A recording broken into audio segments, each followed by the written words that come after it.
We are finally hearing from the Minecraft devs, giving reasons for new features, changes coming to the game, and more. This is all thanks to Jeb on BlueSky, who's been giving us hints to the game's direction and where it might end up. Unfortunately, a lot of the list today is a lot of things not really liked by Mojang, things that we probably won't see coming anytime soon, also some reasons for why things are the way they are as well. But we got a lot to talk about today, so let's go ahead and get started. The no train starts up when someone asks Jeb about potentially adding werewolves to old-growth taiga forests, where Jens says, it's a question he can actually answer. And he says Minecraft has zombies and dragons, but since those are from the early days, he's currently been pushing the team to build a Minecraft fantasy and not a generic classical fantasy. So they try to design monsters which are unique to Minecraft. They don't want to get stuck in tropes, which is pretty good. That's how we get things like the Creaking and Warden, which are just so unique and so interesting and just so Minecraft. But it's a real bad day if you're a werewolf fan. The no train goes on when someone also asks Jeb about new structures like castle ruins and villagers for jungle biomes. I would love more structures when exploring the world. That makes the world feel more alive and more interesting when there's more to actually see and do. Jens shoots it down and says we want players to build these as part of playing the game. This one's interesting because does it mean that they really don't want to add other structures? They think that everything should just be made from the players? Personally, I'm a player who likes to build on top of existing vanilla builds. If I see a village in Minecraft, I'm going to expand the village instead of just build a village for myself somewhere else. I really think that this point was interesting, and I wonder what you guys think about it in the comments. I would love to see more structures. This next one is from Japa, actually about the new baby variants of the humanoid mobs, which I talked about in my last snapshot video. Notice how all these images show oversized bits of armor. Japa says, yep, it's because one armor is one size fits all for all the baby variants. That's why all the baby humanoids are kind of so big and have like those weird proportions. It's because they're all meant to be able to have the same armor set. Which when I was complaining about the new baby variants last snapshot, I didn't even consider. Japa then backs it up why this reason is so fitting, as you have to think about the hostilic implications beyond just the individual asset. That means the whole are greater than the sum of their parts. I guess this makes sense, because imagine if you had to redesign every single type of armor in the game to have pixel accuracy with every single baby humanoid. That would get ridiculous for something so minor that the player really isn't going to have much. The player's going to see a baby zombie with armor and go, aw crap, I gotta kill it, and then it's gone and you're never going to see it again. I'm glad that they didn't spend that much time on the baby zombies and the baby armor. I'm glad that they did it a one size fits all. It makes it easier for people making texture packs. It makes it easier for them to add in more baby humanoids in the future. And it makes sense. At first when you look at this you think, well that's kind of lazy. No, it makes sense for the future of this actively growing game. Going back to Jens, this is talking about Bedrock mods instead of just marketplace content. No, it does not look like mods are coming to the Bedrock Marketplace, as that's what the whole add-ons are for. That one's kinda interesting, but not too surprising when you think about it.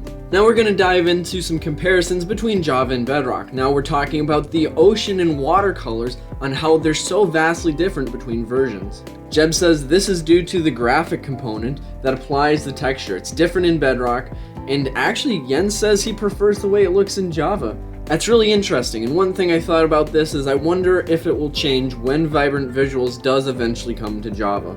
We'll find out. Diving into more older features, Frong asked Jeb, what about the rewards in the middle of the ocean monument? Were there ever supposed to be golden apples there or not? And Jeb simply replies saying, it's just cool to have gold in the middle. No a specific reason, kinda interesting though. But we're just gonna keep flying through these posts as someone asked Jeb about real world inspiration. And look at these really cool underwater pictures. I'd love to have this in Minecraft. And it seems like Jeb kinda agrees, because Jeb says the real world is an amazing and great source of inspiration. I love it when Minecraft draws from the real world. That's why I really love the Spring to Life drop last year. But talking about this biomes and real world inspiration, we're back onto the no train when someone asked Jens about how there's been no biomes recently in all the drops. Jens does start by saying, I think it's just a coincidence. However, when we add new biomes, it often forces players to explore long distances or create new worlds, so that adds to the considerations. This is really interesting. It's almost like they're now hesitant to add new biomes. Not completely, but the way they say that it is in consideration, it means they're more likely to add something that can be part of your old existing world than actually want to add new biomes and such. I get it. Exploration is hard, especially since Minecraft has no built-in way to trim chunks. Of course, I use MCA selector to keep my world clean with parts I don't actively use, but that's something that a lot of people don't do. It's neat that they're considering this, but I don't think that this is honestly the best alternative to fixing the exploration, oh man, my world's getting too big problem. Because I think a lot of people would rather have more new biomes to go and explore than not. I've definitely felt that lack this last year, and it's kind of sad. So the next set of Jeb's posts are going back to last video where I talked about Jeb's posts.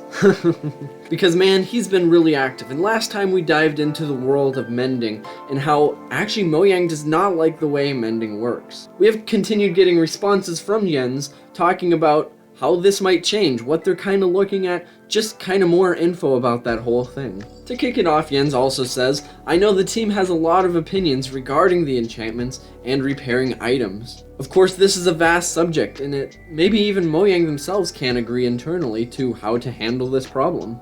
But don't worry, it at least does not look like they're going to be removing any mending anytime soon because, quote-unquote, people would lose their minds. But right now, looking at the whole enchanting system, after reading through Harry's posts, Jens says maybe the solution to make enchanting more fun and not removing the repair limit then? I would love an enchanting overhaul, and I don't think I'm alone. I know a lot of people hate that repair limit, which is something we really did talk about the last video, but at any rate, I do like the idea of making enchanting more fun. Anything would kind of be better than what we currently have.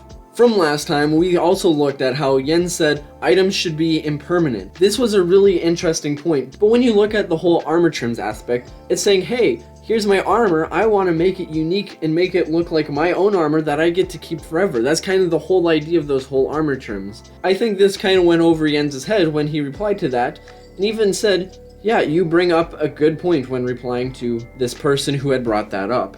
Before we move on to the next section, I just wanted to say that it was really nice that Jens has been continuing to have this discussion with the community and just get some ideas out there and see what people are feeling about the whole enchantment system. If you do want to see my previous video, it is linked in the description with all of these posts that we have gone over today. And if you want to see the discussion go on further, of course I will always be covering this stuff on my channel, so make sure to subscribe and maybe even turn on notifications so we can continue the discussion whenever it happens. I can't wait to see more from this.